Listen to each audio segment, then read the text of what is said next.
first of all, I just want to say it's a real pleasure to have both of you on. Leah, for those of you who do not remember Leah Wilson, what episode number was it, Savanna, that Leah Wilson was originally on? Well, if I remember, Leah was supposed to be on one show, and then for some reason it got delayed, and then she ended up being on another show, one or two episodes after that. I believe she was on episode 5. Yes, that's right. So Leah Wilson was on that. We actually, believe it or not, outside of the show, we still were able to communicate with her. There is a universe outside the Hunger Games Fireside Chat. And she's become a really great friend of ours and a friend of the show. And then it goes without saying, Miss V. Arrow, who I almost feel like it's just a completely different level of guest. She used to be just a really fiery, interesting person to have talk about aspects of the series. Now she's the expert that we always knew she was. We're actually very, very fortunate to have such a distinguished guest appear much later. So first of all, V, congratulations on your incredible run through the Hunger Games fan world into being such an important figure. And secondly, thank you for coming up. You're welcome, and thank you for coming on to the show again. We really appreciate it. Yeah, of course. Thank you for inviting me. I really appreciate that, too. We try not to show any bias, when we do reviews or interview guests. But I have to admit, we love V. She's a friend of ours, and she's such an amazing person. So it really is so exciting, that she has sort of been on this journey from, a popular fanfic writer and creator of this amazing map to now being a published author of a really fantastic Hunger Games guide. It's really a thrill, I think, for me and Adam. I think I can probably speak for you as well. You can. Absolutely. Thank you for everything. You guys were really who discovered the map that Meg and I had made in the first place, and you were the first source who even noticed that it existed. So, when I look at things like that it was on Entertainment Weekly when they were leading up to the first Hunger Games movie, I really feel like that's really all down to the Hunger Games Fireside Chat, and that's really cool. So thank you guys a lot for everything. So, yeah. Can I just say, and thank you for the review, too. I'm sure Savanna will get to the real questions, but I just have to tell you, and I don't think I'll get in any trouble for saying this, but I still maintain that map is more accurate than the Hunger Games Adventures map. I just want that to be known to everybody else. Well, I appreciate that. So do I. So, anyway, Savanna, I know you have some questions to ask. Yeah, I have some questions, and we have some questions from listeners. The first question that we want to ask you is how exactly, can you sort of tell us about the inception of this book? What made you decide to write an entire guide to the Hunger Games trilogy? It really all stemmed from the map and then also the etymology of names, the lexicon of names, both of which were just sort of projects that I did for fun with Meg, who helped create both of those, but she did not co-author the book.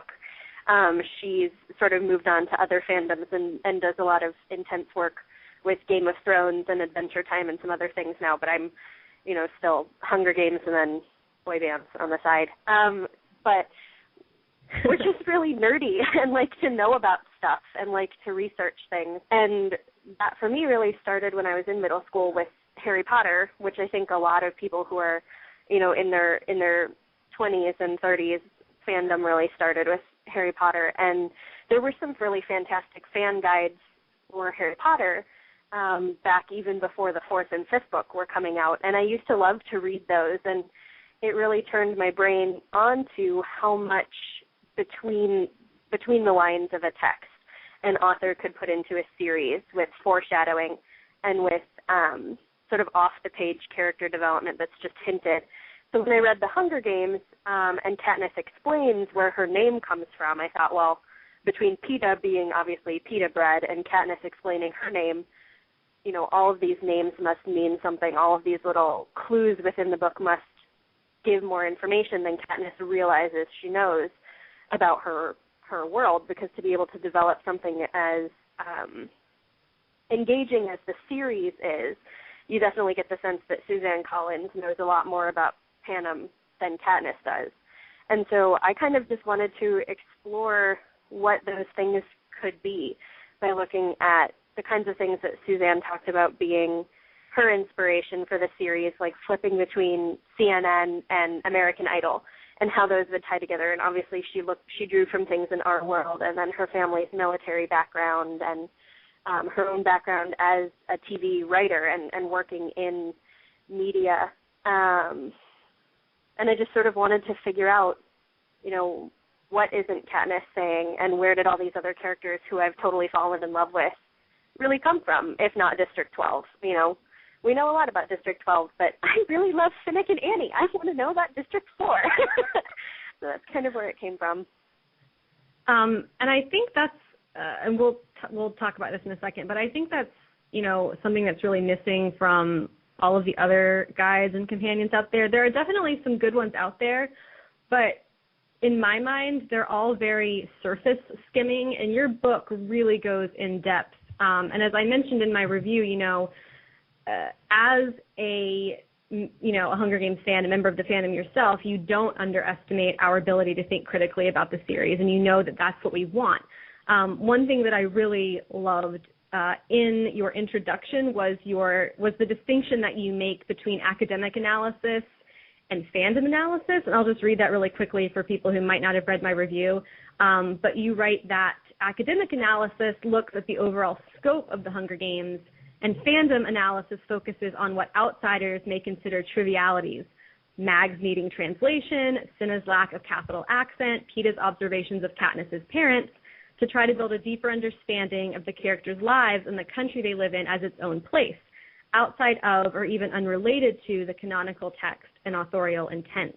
And I really think this book strikes a perfect balance between that, because, you do examine a lot of the more general themes, but you also really dive into things that, other people out there probably wouldn't even touch, and including controversial things, which I love and which I mentioned in our review.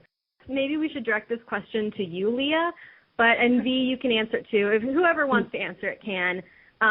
But so is this kind of what made you interested in publishing this book? What about it in your mind set it apart from the other guides that are out there? Is it kind of what I just talked about?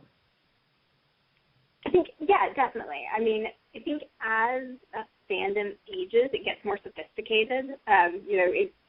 It as a community gets smarter, and it takes more to kind of impress it, and it takes more to have, something to say to it that it hasn't thought of already. I love what we did with The Girl Who Was on Fire. I still stand by that. I think it's a terrific book. But I think it woun't have the same impact if it came out now that it did back then. And I think what Steve's done a terrific job of is really, like you said, taking, the kind of embedding herself within embedding herself within the Hunger Games community, taking, and acknowledging and respecting the contributions of the group and bringing those elements together into something that new and it's interesting, and bringing her own thoughts in and really putting together something that takes you further and kind of addresses, the comments that I've seen on other Hunger Games and companions. They're like, oh, well, but I already thought about this already. I was kind of expecting something new and I didn't get it. And I kind of defy anyone who picks up the Panem companion to not feel like they're at least seeing something new. Did you want to add anything to that, V? Not really. Because, it was Leah who decided to publish it. I pitched it, but I didn't really have any part in that final yes or no decision. So I'm just a little guy. So, yeah. I do want to add that even though I definitely think this will appeal for certain to, hardcore fans, I do want to just add that I think any fan will be interested in it as well. I was talking to my mom about it over the weekend, and my mom was really excited. She said that she really wanted to read it because, these are things that, like, my mom, who's more of a casual fan, these are things that she has not thought about. Like, my mom never considered the fact that Primrose Everdeen might actually be Primrose Malark. And my mom got really fascinated by that notion. And, that's something we've talked about on this show before. We've, talked about, Primrose Everdene's origins. Is she actually Mr. Everdene's daughter? So, yeah. And for you guys who are listening, just to give you an example of, some of what's in here, a few chapter titles are, well, like I just mentioned, The Curious Case of Primrose Everdene, The Socioeconomics of Tesserae. I actually really loved that chapter. There's a fantastic comparison to America's welfare system, and there's also a contribution in that chapter by Shyla Adante of Down with the Capital, who our listeners might recognize. She created this whole mathematical breakdown of the odds, the reaping odds. It's incredible. Another chapter is Gender Roles and Sexuality in Panem. There are chapters on District 4 and District 11. I, in particular, found those amazing because I love District 4. I'm also really intrigued by District 11. And there's another fantastic chapter on Cinna, all about, where does Cinna come from? Why doesn't he have a capital accent? So that, that's just kind of a small little sampling of the contents of this book. Adam, did you have any questions before I continue? No, go on. I mean, I definitely have questions, but I think I'd rather hear from the main pool, and if I have anything to add at the end, I'll throw them in. Okay, well, I have one last question for you, and then I have a question from one of our listeners. So actually, let me ask her question first. So this question is from, I want to make sure I pronounce her name correctly, Amdile, and she wanted to know which of the chapters took the most research, which were mostly based on gut feelings, and were any of the chapters inspired by fan postings on forums like Mockingjay.net or HungerGamesTrilogy.net? The chapter that took the most research was the socioeconomics of Tesserae, in part because I cannot math, which Shyla's help was very helpful with that, but also because it's really hard to correlate statistics between a few different government agencies because they quantify race and ethnicity differently. And so to try to figure out what I was actually trying to say and what could actually be supported by what they were showing was really difficult, and I had to actually get my dad's help to go through a few of those and just try to do a spreadsheet and figure that out. So that took a lot of hard research. The chapter about exploitation in the reality television aspect of the Hunger Games, that took a lot of research too, but it was really interesting for me, so it didn't feel like as much research. But definitely a lot of reading outside sources went into that one as well, and same with the District 11 chapter.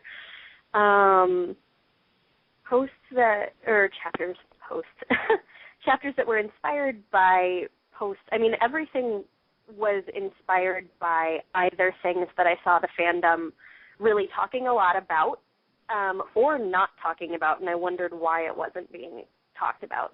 But I think probably the chapter about Prim was the most inspired by kind of fandom debate, and then also the sort of chapter at the end looking at who is to really blame for all of the horrible final events of Mockingjay, who is at fault, and is there someone at fault? Those are things that I think the fandom and anybody who reads The Hunger Games, I mean, even just classrooms of people who are very much not fans because they just had to read it, they're always going to be debating who is really the cause of war and what constitutes a war crime and what doesn't, and can these horrible acts be justified or not. And those are all things that I definitely drew from the discussions within fandom, especially on Tumblr. I don't really go on the traditional message boards so much. I think the fandom has grown a lot too in the last year since we started writing the Panem Companion in terms of looking in depth at a lot of topics.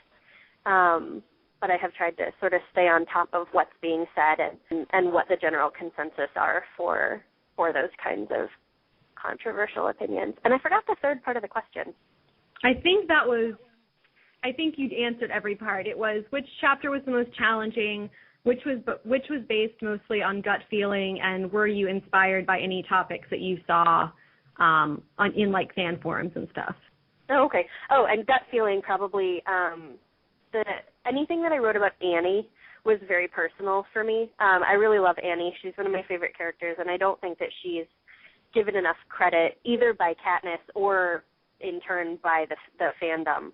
So a lot of my writing about Annie was, I guess, gut feeling and very personal. And same with Cinna. But Cinna does get the credit from Katniss, and he does get the credit from the fandom.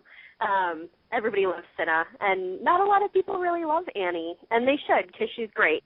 Speaking of controversy, last thing, I just wanted to say I really love the fact that you included a chapter on race and ethnicity in Panem, because those have been such, like, hot-button issues, not only in the fandom, but just outside of the fandom. And it's something that people get really worked up and argumentative over.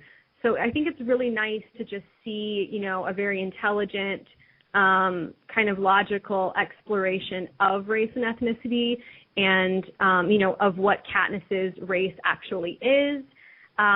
You talk about the possibility of her being, I'm going to butcher this word. Is it Melungeon, or how do you say that? I've been pronouncing it Melungeon. Okay. That's as far as the pronunciation as I was able to find. So. Okay. Yeah. I'm always constantly terrified of destroying words when I say them. But yeah, there's a fascinating section in that chapter about Katniss possibly being Melungeon, which I think everyone will find really fascinating. So yeah, I applaud you for not, you know, steering clear of the more controversial topics. I just really, my questions are less based on content because I feel like I leave that to you. I'm just more impressed, and I know we've sort of asked this, but I want to ask you personally, V, how do you feel, we've talked about this journey for you, but how do you feel if someone comes up to you now, I don't know if you're running into you on the street, you're sort of an anonymous figure, I guess, so to speak, so maybe online would be a better term, but somebody starts asking you questions as if you're the foremost expert on Panem. I mean, is that something that you accept? Do you feel that uncomfortable with these honors? Because I'm going to bestow them upon you, and I wonder. I think a lot of other people are. I mean, it's a very exciting, but also probably a great responsibility, right? I mean, I think it would be a huge responsibility, but it is an unofficial book. I'm not Suzanne Collins, and I can't speak for her. So anything that I say is my interpretation of the text. And I put a lot of work into it, and I think that I have very in-depth interpretations of the text, and I really tried to look at everything from multiple angles, but I still can't speak for Suzanne Collins. So even though I can find something and think that she put in, 30 pounds of evidence for whatever, Prim's favorite sandwiches, and totally making something up. There's no favorite sandwiches mentioned anywhere. But, I can think that I'm completely, concretely correct about something, and then if she does an interview tomorrow and says, no, actually her favorite sandwich is ham and cheese, and I was positive that it was peanut butter and jelly, she's still going to be right, as long as I think she's speaking about the book canon, because I do consider the book and movie canon to be very separate from each other, and I think that they're both correct, but they don't really bear on each other very much. So things that are changed for the movie Hunger Games and the movie Panem, that's right, but I don't think that you can take things from the movie and apply them retroactively to the book. They're so different that you can't really take things from the book and look at the movie and say that the movie did them textually or canonically wrong, because they just are different entities at this point.